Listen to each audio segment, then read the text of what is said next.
Proclamação do Evangelho de Jesus Cristo segundo São Marcos. Depois de saciar os 5.000 homens, Jesus obrigou os discípulos a entrarem na barca e irem na frente para Betsaida, na outra margem, enquanto ele se despedia da multidão. Logo depois de se despedir deles, subiu ao monte para rezar. Ao anoitecer, a barca estava no meio do mar e Jesus sozinho em terra. Ele viu os discípulos cansados de remar, porque o vento era contrário. Então, pelas 3 da madrugada, Jesus foi até eles andando sobre as águas e queria passar na frente deles.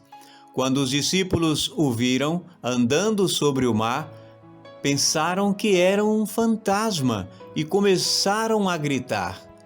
Com efeito, todos tinham visto e ficaram assustados. Mas Jesus logo falou: "Coragem, sou eu, não tenhais medo." Então subiu com eles na barca e o vento cessou. Mas os discípulos ficaram ainda mais espantados, porque não tinham compreendido nada a respeito dos pães. O coração deles estava endurecido. Palavra da salvação. Muito bem, estamos na quarta-feira, depois da Epifania do Senhor. Bom dia, paz e bem, graça e paz da parte do Senhor Jesus. No Evangelho de hoje, você já ouviu, Marcos 6, 45 a 52. Depois de saciar os 5.000 homens, Jesus obrigou os discípulos a entrarem na barca e irem à frente para Betsaida. E ali, meus irmãos, de noite, a barca estava no meio do mar, não é?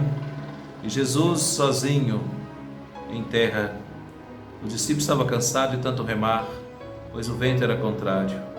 E Jesus anda sobre as águas, olha que interessante.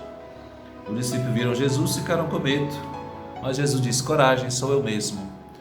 Nós também temos medos. Qual medo que você tem? Ou quais são os medos que você carrega consigo? O medo impede nós de agirmos, não é verdade?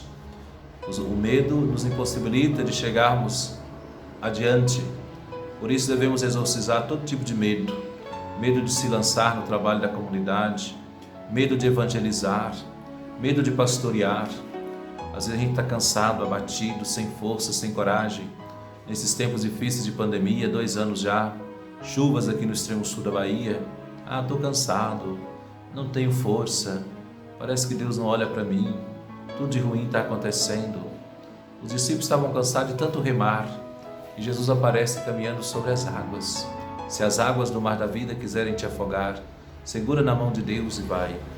Jesus também caminha sobre o mar da sua vida, da sua história, para dizer para você: coragem, sou eu, não tenha medo, eu estou com você. Então veja quais são os medos que lhe atrapalham de você ser um bom cristão, um bom católico. Ter medo é a gente não ter a disposição para enfrentar os desafios que nos são apresentados. O medo faz parte da condição humana, mas ele não pode nos impedir de avançar para águas profundas. Ficaram ainda mais espantados porque não tinham compreendido nada a respeito dos pães. O coração deles estava endurecido. E a coisa é uma pessoa com o coração endurecido. Ela é insensível, né? Conheço um coração tão manso, humilde e sereno, que louva o Pai por revelar seu nome aos pequenos, que tem o dom de amar, que sabe perdoar, que deu a vida para nos salvar. É o coração de Jesus. Queremos que o nosso coração seja como o dele, que o nosso coração não seja insensível diante da dor, do sofrimento do irmão. Boa semana, boa quarta-feira, na graça e na paz, em nome do Pai, do Filho e do Espírito Santo. Amém.